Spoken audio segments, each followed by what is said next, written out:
Yes, good afternoon, our viewers. We want to thank you once again for tuning in. You are the real MVP. We have gotten positive feedbacks from you people, and we really thank the ones who have really subscribed and have followed us on all our social media handles at Sports256. Welcome to the Tech once more again. With me, I have my co-host, Mr. Hudson Mugweri.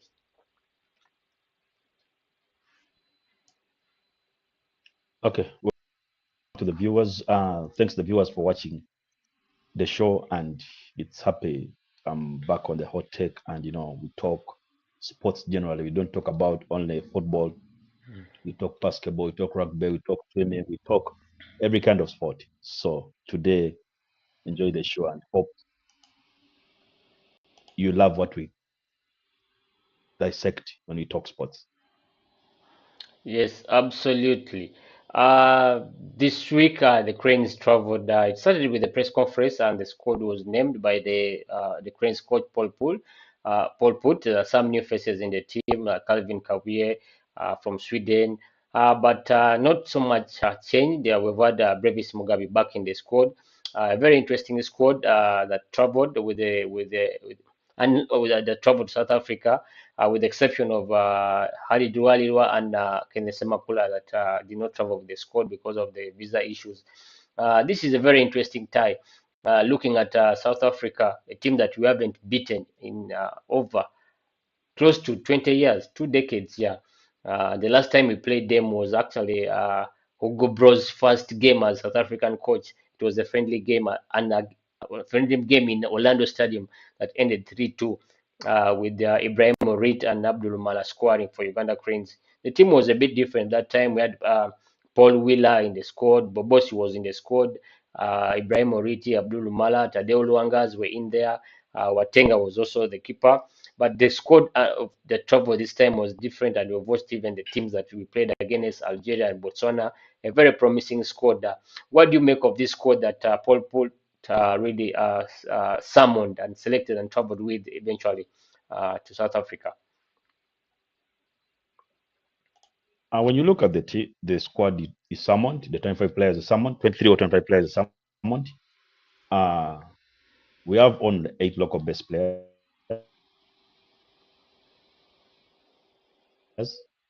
Ahmad Shaban and Samakula were now professional, playing professional football outside Uganda. Though they're in local teams last season. It is a good team.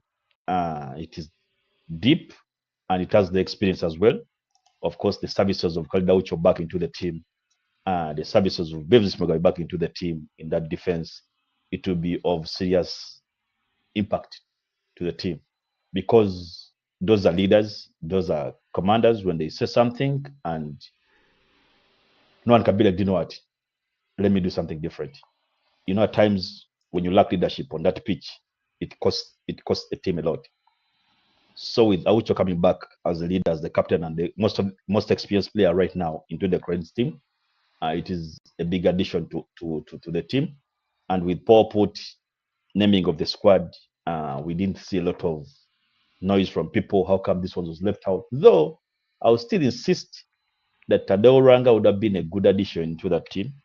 I don't know why, but with the kind of football he was playing when he was in the Cranes and also from Vipers, he traveled to Tanzania, played some good football. Right now he's in Rwanda. His club just won a championship in Rwanda. It will be a good addition to the squad with experience and with exposure he has, and also that defensive mechanism he has in that midfield. It will be a good addition. It will be a good addition because him and Aucho had picked up a good combination in that midfield, and it was working out for the Cranes. So him missing out, of course, it's somewhere it affects us. But we're not the coaches. The coach picked his team, which he's comfortable with, and of course, it's a good team. Most of these players now play club football. We see them having playing time into their professional clubs they're in. Not that he's a bench player. No, they have enough playing time into their professional clubs they're playing. So we expect good results from the team. The least I can say is a draw from the Cranes. South Africa is a big team. They sat down as a country because they're hustling those years, and we saw what they did in the AFCON of the last edition of the AFCON, how they went as far as the semi-finals, with their keeper making a lot of saves and being one of the actually being to me was the best keeper of the tournament. I would say that. Uh, I know it's a tough opponent. We haven't beaten them in 20 years, but I hope this time round, with the players we have, with the kind of football we are playing now, we are playing that tic-tac football, no more football of just hitting the ball. We are composed. We can pass the ball. No more rushing of like, okay, let me just hit the ball, let me just rush. No more pressure. Pressure football is no more. These players are experienced. These players have been exposed. They play football internationally. They've been in those pitches which are far better than our facilities. Though Nambole now reaches that level of those pitches. And just happy now the players have got a lot of exposure and they can do something compared to those years where I've been like, man, I play from Nachivubo. Now I'm going to play in Orlando Stadium. What am I going to do here? Yeah. That pressure when you just step on the pitch, look at the crowd, you'll be like, what's this I'm seeing? So it's no longer there. So we are good to go as the Cranes, and I wish we can get a win or a draw from that game. Absolutely. Hugo Bros had a press conference this week. I listened to it, I watched it. It was really interesting, especially an opponent, a coach speaking about the Cranes. He mentioned a few things. It mentioned that the Uganda Cranes has heart and they have good players in the team. They fight for every ball. So they are not really underestimating us, and we should not really underestimate South Africa. One of the best performing teams, actually. They have made it in the top 10 on the continent. You saw when them picking points against Liberia away, against Nigeria, one of the games that people thought the ref. South Africa deserved a penalty, but they picked a draw, 1-1 draw. And also in the AFCON, up to the semi-finals, losing out to penalties to Nigeria. It's a very, very, very interesting team and a very improved team.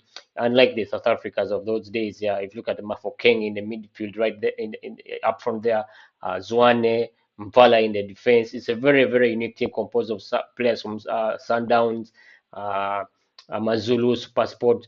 So it's a team that. As you've said, you have not really won against them for a long, long, long time here. And picking a point away from home against South Africa will really, really be a bonus point for us. For me, I'll be honest with you, I don't expect Uganda Cranes to pick up maximum points from there. But a point, well, if all things really fall in line and you pick the maximum points, it will be a remarkable win away from home after 20 years that we're winning against South Africa. Hudson, perhaps you give me your prediction on this game, yeah. Of course, the least I can get is a draw, but all I need is just a comfortable win or a draw. I don't want to go as far as that. Yeah. All right. So, as usual, we always give our best, our starting 11 for these Cranes.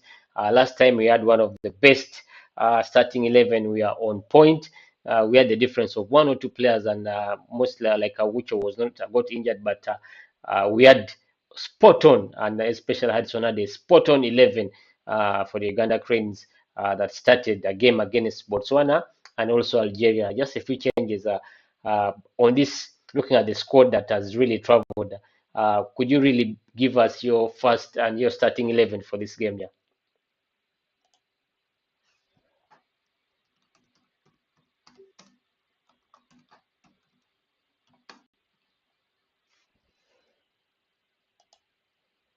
Hello?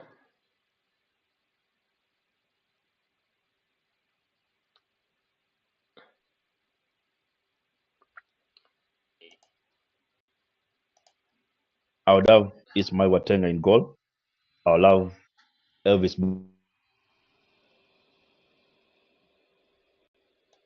Bomon as Moleme as my number 3, as my central defender, as well as Capadosi, partnership with Bevis and Hudson, Capadosi. let Of course, I me love stop. Khalid Aucho. Let me stop you I a bit love there. Bobos Biaruhanga.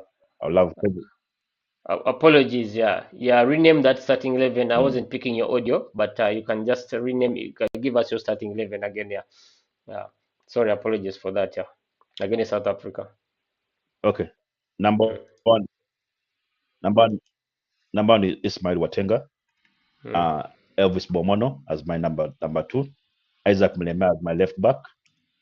Bevis Mugabi and Kapodosi in the central defense. Khalid Aucho, Bobos Byaruhanga, Travis Mutiaba in that midfield. Muhammad Shaban, Roger Smarto, and Omedi as my attackers. Absolutely. I'll start with my predicted starting 11. I'll start with Ismail Watenga, Elvis Bobono, Joseph Ochaya. Ochaya coming from Mleme. I looked at Mleme's game in the two games against Botswana and Algeria. Yeah, it could offer for us some bit of defensive element, but going up front, I really prefer Joseph Ochaya in there. Elio Caprodosi, Timothy Awani, I believe they can partner very well. Khalid Aucho coming back in the fold, a very, very significant player in terms of really dictating pace and also leadership in that midfield. So what happened with Algeria after we conceded? Setiganda in there, Travis Mutiaba. Then my front three will be Dese Mukwala, Stephen Dese Mukwala on the left. In the middle, I'll start Shaban Mohammed and the best striker right now in the country. That is Dennis Omedi on the right, and that's how the team will be attacking a 4-3-3 kind of formation for the Cranes against South Africa. Interesting lineup right there. So anyway, let's move on to NBL playoffs. A lot. Remember last time we were here and I talked about uh, Titans could be swept, and it's most likely to happen tomorrow. You've watched this series. There are many things that I picked up from this series, especially the battle of the point guards, Faed Baye and also Lokoji Joel. I mean, it was interesting. Both point guards really remarkable in this series. Yeah. What do you make of these playoffs? The Oilers again versus Titans.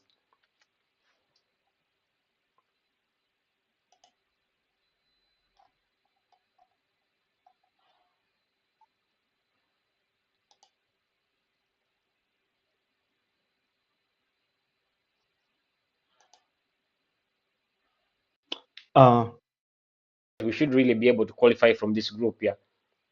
So let's speak about the Super 8 Bull. Interesting. Bull is not the first time we are talking about Bull on this show. It's not the first time, and you've always come out. We've always come out and said that Bull is a serious title contender, and they proved it. Uh, they proved it with the FIFA Super 8 victory against Vipers, 6-5 in penalties.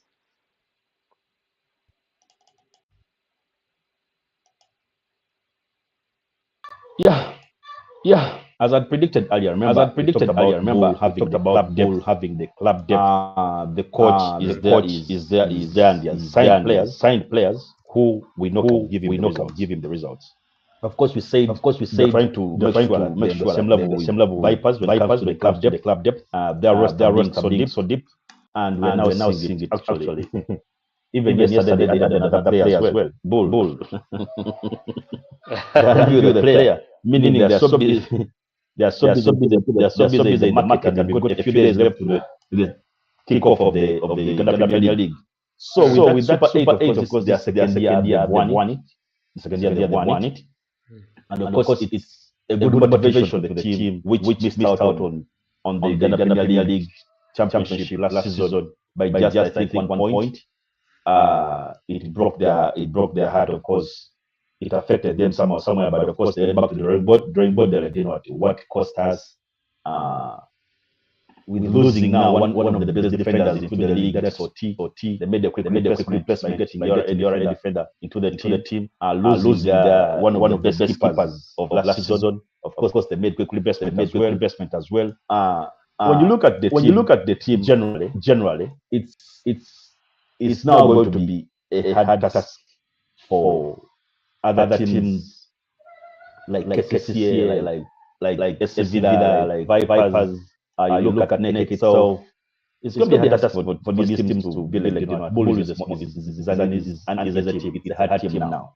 Bull is going to be hard, and it's going to make sure that people suffer to get a win, either in Ginger or even if people has come like to visit you. Because we saw the kind of football they played against Vipers, and they of course the full time ended 0-0, went to penalties, and of course Bull won that game by the Vipers player hitting the penalty above the rim, above the bar. Penalties, there's no specialist in penalties. Anyone can miss a penalty. I've always told that to people, anyone can miss a penalty, no specialist in penalty. When it comes to penalties, you don't have specialists. Even the seniors we know have missed penalties before. So it is a hard thing. But credit to Bull, credit to Abech Komeko for what he has put up.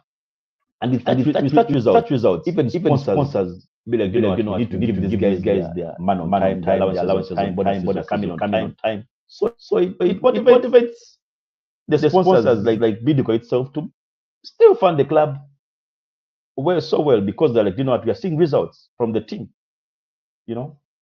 So it is kind of an addition to Bull as the club, and I hope next season they put up a good fight, and they be, of course, they're title contenders. We can't take that away with what we saw last season and with what we've seen the Super 8 and with what the kind of football they played the Super 8, because this one we saw like, okay, this team is a hard one and they can compete, and they're still on point since last season. So when you have Bull into there, you've got Vipers in there, you've got KCC there, you've got SCV there. I can't forget the likes of Chitara, NEC also there. It's going to be an interesting Uganda Premier League of 2024-2025. Yes, absolutely. The coach really coming up and also staking his claim that this season they are really playing for the trophy, and I think he got his confidence after that win against Vipers. I mean, he's one of the coaches that many will say has the Vipers number, so he gets them always at the most painful point. The game that I remember, even that game in Nambole where the Vipers needed the win, and Bull just came and demolished them in front of the nation. So yeah, Bull is a team that we should really keep an eye on, especially in this season. We've always mentioned it. They're really title contenders. We even mentioned Chitara right in there, KCC and Vipers in that mix. So that's a very. It's going to really, as Addison has said, it's going to really be an interesting UPL season. This, and we really have to really keep tabs on that. So let's move on to the NBL. The NBL. So the NBL this season. You've been watching the playoffs, Miss Hudson. Yes, all right. Let's move on to the NBL playoffs. This weekend was an interesting really game. Game three that ended 72-70 for Oilers.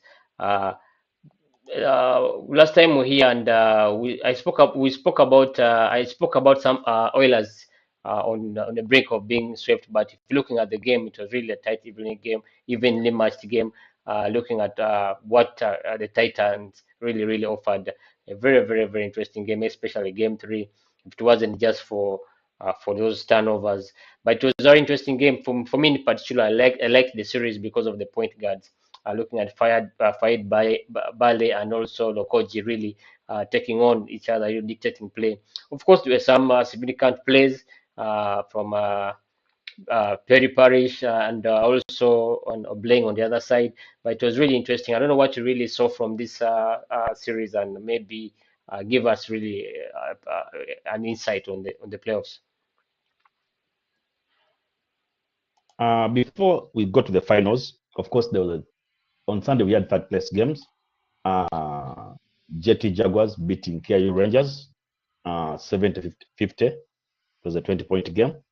Then also we had Namongo Blazers playing against UCU Cannons, and of course Cannons were victorious against Namongo Blazers. Then we had the best show. Of course, basketball. That is UCU up against JKL Dolphins, the Dolphins. And of course, JKL become victorious. The series are now 2-1. In that game, of course, UCU's shooters were completely off. They struggled a little bit. Of course, Shakira Namvovia struggled. Shira Ramono struggled. And of course, Tracy Namugosa tried to do her thing because we know she's another crazy scorer, but of course, she somehow struggled.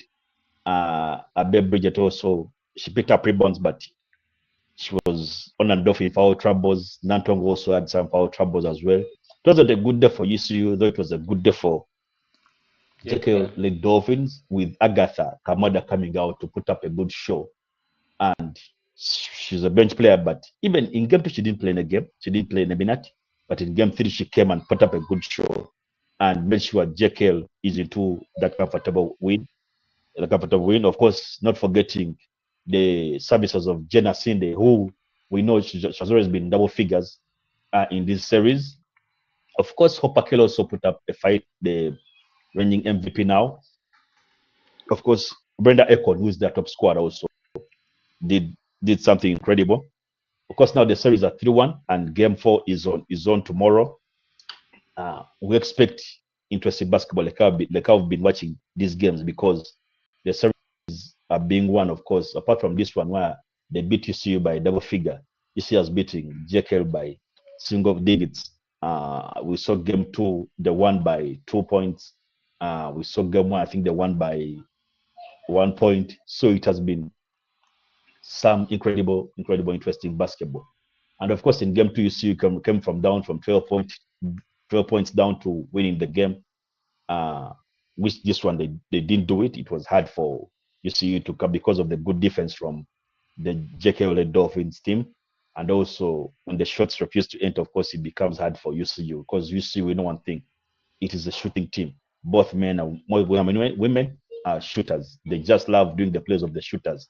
So if the shooters are completely off, it becomes hard for UCU to win a game. But all in all, it has been an interesting series from the ladies, and they've given us a good series and good basketball in the finals. For the men, which is the biggest highlight, of course, it's now 3-0 in favor of City Oilers, the 9-time champions. And if tomorrow they win the game, it is a sweep for KU Titans. It will be done for KU Titans, and they'll be 10-time champions back, like in a row, 10 times in a row, not losing in the finals they've been on. In that game, of course, game 3, City Oilers won the game 72-70. And still, I ask myself, what happened to KIU in that last play where they had 14 seconds on the clock and they had the ball and they turned over that ball. Tembo turned over the ball. Of course, he was passing the ball and turned over the ball, which cost his team the game, and they lost the game by 2 points.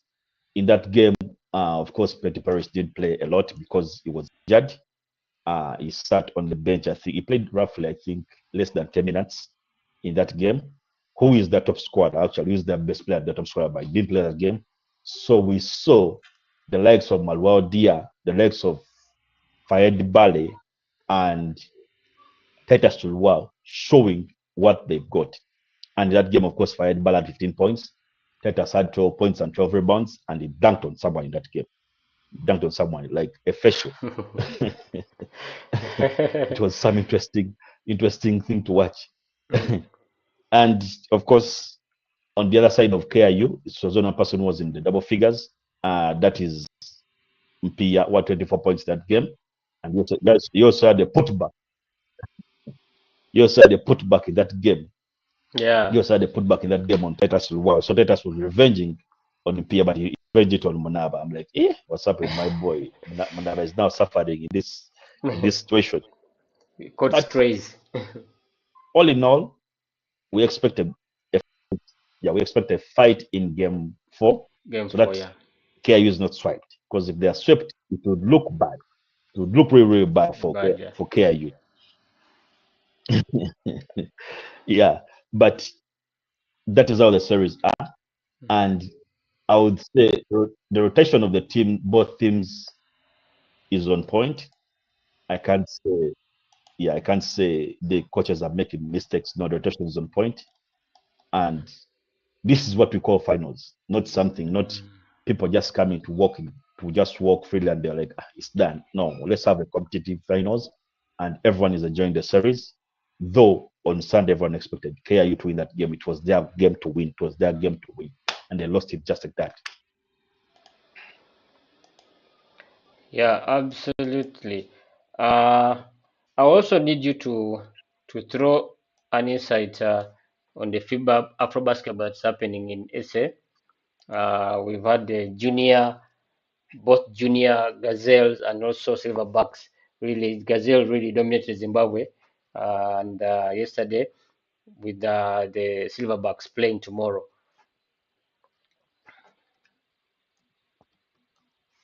Yeah, of course, we are now playing Afrobasket under 18 and we are in South Africa. And of course, the Junior Gazelles had their first game yesterday night. It was at 9:30. They came out victorious against Zimbabwe. They beat them 85-36. And of course, Nawangwe. Nanangu didn't rest. We know she's a performer. Since the qualifiers of Zone 5, she has always been our top scorer. And she had 24 points, 9 rebounds in that game, and 1 assist. And also 4 steals, actually, I think 5 steals in that game. Of course, Belinda Mia also had 23 points, 3 rebounds, and 3 assists in that game. Our next game, of course, is against Egypt, which will be 5th of September. That's on Thursday. And then we play Nigeria on 8th of September. For the boys' side, of course, our first game is on 4th, which is tomorrow. We play against Angola. And then we play against Egypt on 7th, and 10th we play Nigeria. In the boys' team, of course, you're going to miss the services of 3 players. That is Matthew Kisache, who's going to play under 18 3-on-3 World Cup, and the dates were contradicting with the Afrobasket, so you're missing out. Edison Nyange and Gordon and some other player, I'm forgetting his name, are unavailable because of academic issues. They went to USA, and of course they went to study, and of course their schools wouldn't let them leave because they've started their semester. So you're going to miss their services. Though they played the Zone 5 qualifiers. It's not that they were dropped, no. For clarity, no one was dropped. They are going to take the same players, but because of academic issues, that's why these guys wouldn't go. Of course, additions into the boys team, we have John Gasasida, who was meant to be on the roster of the Zone 5, but due to the injury he had on his fingers, he missed out. He missed out on that. Of course, we have Ethan Shima, who has replaced, of course, Ekukwai. We're going to miss him a lot, and Mugisha Amos as well into the team. So we have 3 replacements. We have 3 replacements into that team. But of course, the boys have been working out so hard, and they traveled, of course, yesterday, and they reached safely. That's why the girls' game was supposed to be afternoon, but they pushed it somewhere because they traveled on Monday, and their game was on Monday. But they didn't have they didn't have anything like jet lag because they beat Zimbabwe comfortably with a comfortable win and a sweet win from the girls. And we are into that Afrobasket to compete, not just to be like just come to participate. We are there to compete because it's a solid team, and the coaches have worked out with these players extremely well. There was a time the boys had a friendly against UCU, and everyone was like, "Hey, these under 18 boys are beating UCU by the scores are more than 90 points," and everyone was like, "This is what we want to see from the boys." So now we're prepared. We expect a good fight from the boys and girls, and the girls of course started off so well by beating Zimbabwe. Hope wish them all the best, and hope we have good positive results and we can go as the finals. All right, that was our basketball segment. Appreciate Hudson for really giving us that insight. Let's speak international, especially let's run through the EPL, but particularly the game that happened in Old Trafford, the English derby, with Liverpool really coming coming to Old Trafford and thrashing Manchester United with 3 goals. What did you make of this? A lot of people were saying that the Ten Hag test has really failed. Um, Casemiro coming off half time. There's the ball that there's a ball that there's a particular part of the game that was training where, but he just gave up. People say he just gave up. He passed the ball and just gave up. And the wife coming out on social media and reminding Manchester United fans the trophy cabinet of Casemiro. What do you make of all this hullabaloo that is happening also at Old Trafford? Do you believe Ten Hag also deserves more time? Because now this is the third season, you know. So what are we on now? The man, Ten Hag himself, leaving the coach aside, the goals which were scored, first and foremost, the first goal, Diaz's goal. Of course, it was a cross from Salah. Where were the defenders? When Diaz and Sobosla were so free, like they were free, 2 players were free at the goalpost. It was a goal, they were so free. The second goal of Diaz, that was like a penalty. Where were the defenders? How come guys are not marking these players? Of course, Salah's goal also, the way he scored it. Because we are blaming Casemiro, but we forget one thing. The third goal came from Mino. He lost the ball, but not even a single mention coming from someone. Like, how come Mino lost the ball? Like how Casemiro lost the ball in the first goal they scored. Mino lost that ball as well, and he went back trot, not even like chasing an opponent. He went back trotting. Yeah. Bruno Fernandes was nowhere to be seen that game. He was completely out of that game. To my shock, actually, Rashford passed the ball to a striker who missed 2 chances, which would have been in. There's time he moved the ball, like it was just a matter of tapping the ball. He didn't score that goal. And the ball came from Rashford. Yeah. Somewhere, Ten Hag, you're seeing Garnacho is completely out of the game. Why are you still insisting on using the player instead of bringing in another player? What was hard for him to bring in? Like how he made a quick substitute for Casemiro, that made a quick substitute as well for Garnacho, because Garnacho was completely out of the game. He didn't make any good, like, let me cross the ball so that this guy can try to take a shot at goal. No. The midfield of Manchester was nowhere to be seen. That's why sometimes I say, where did you sell McTominay? Yeah. The midfield of Manchester was nowhere to be seen. You need hustlers in that midfield. Liverpool passed the ball in that midfield. There's a time they passed the ball and the fans just screaming, yeah, what next? Salah took a shot and just passed on the goalpost. I was like, they've survived this one. Of course, Liverpool was supposed to score more than 6 goals in that game, but they scored another 5-0 at Old Trafford. Truth be told, truth be told, Manchester struggled. They struggled as a team, like from the defenders, the midfield, the strikers as well, not converting those chances they had, because in such situations, as a striker, you know this team is better than you. Convert the chances. Of course, Ten Hag has a lot of issues to sort out as a coach, because he brought in his players from Ajax, and what are they doing? So far, he has spent over 600 million pounds signing of players, over 600 million pounds signing of players. Yeah. What do you make of not doing the things, center back, the late?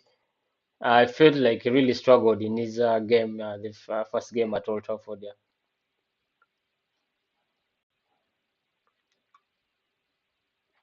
Yeah, of course, he somehow struggled because the partnership wasn't working so well for him.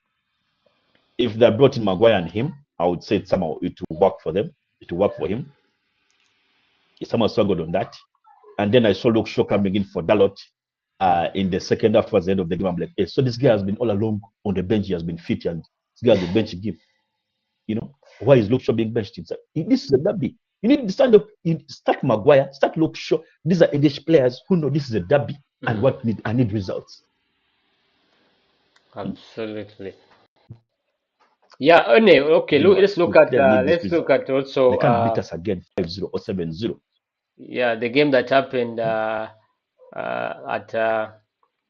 at the Emirates with Brighton picking up points, particularly the Declan Rice penalty, sorry, the red card incidents. What did you make of it? Most people had a lot of uh, takes on social media. Some were saying that it was a bit soft. Arsenal fans were really furious with the ref. What do you make of that? For me, I saw if you were to really follow the rules of the Of book, course. it's supposed to be a red card. What did you make of that? Mm, yeah, yeah, yeah. Yeah, I was going to say the same thing. If we follow, because they clearly said if the ball is put down and it's for the up and you kick it, that's a straight yellow card. Mm, That's the rule of the book. mm, Yeah. Rice acted like a kid. He kicked the ball and the person, the guy, because the guy was going to kick the ball and someone tapped the ball. mm, He had a yellow card, previous yellow card. There and then was supposed to get another yellow card to get a red card. So he mm, acted kiddish. I'm an Arsenal fan, but I was like, "What's up with Bryce? How do you do such a thing at that level?" The rules are there now. mm, They said they put the rules out there. Arsenal fans, man, I told them one thing: the rules are there, and it is Rice's fault, not anyone's fault. Rice's fault. Why did he kick the ball?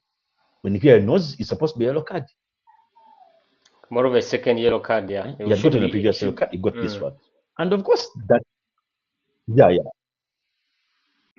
of course that the movement of the team with Brighton being on form and the kind of football they play lately.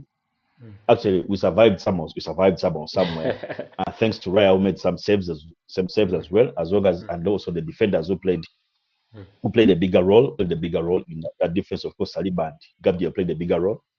Uh, I would say it's an eye opener to us, and of course, Arsenal plays Supers next.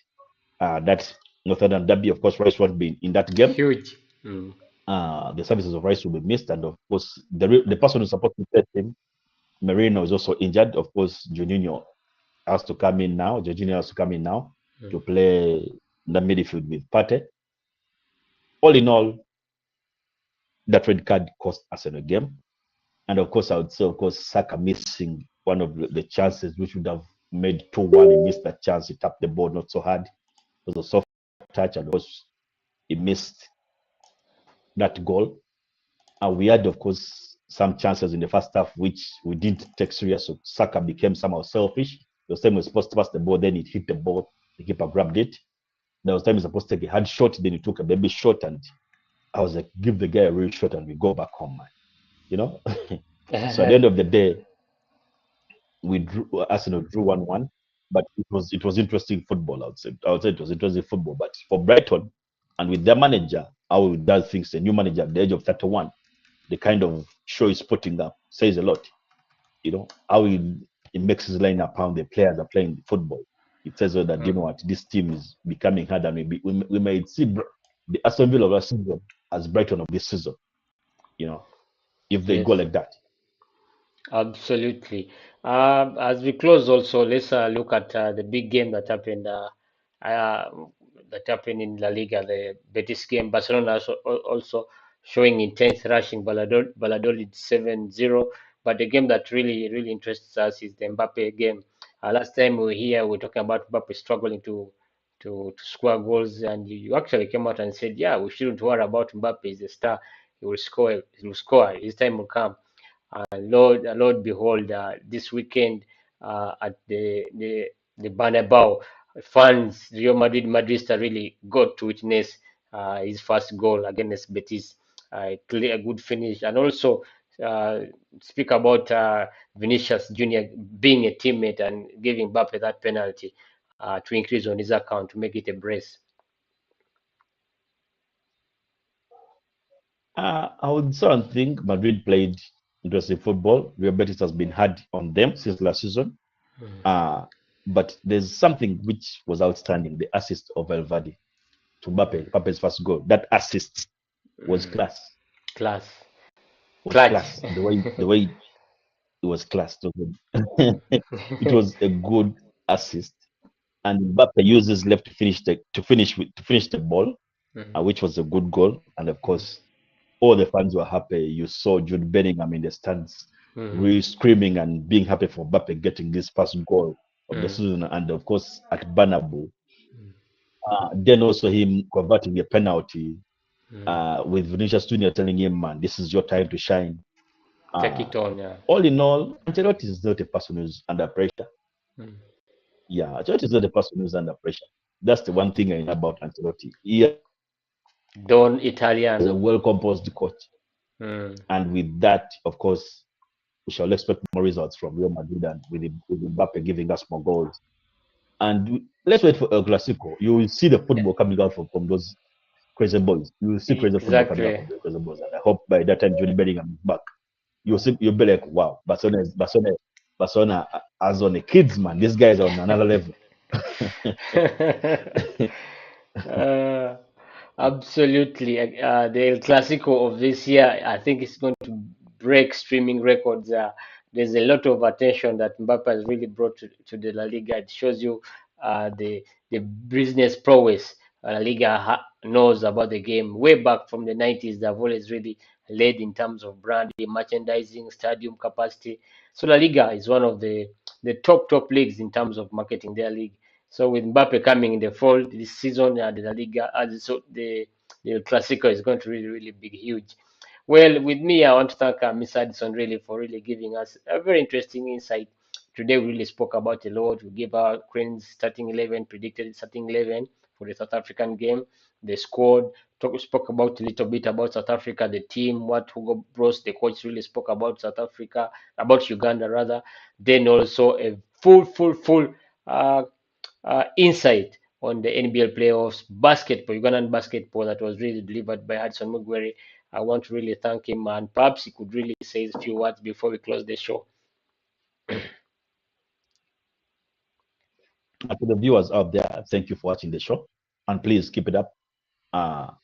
We are so happy and we're so glad that you give us feedback and the comments are always positive.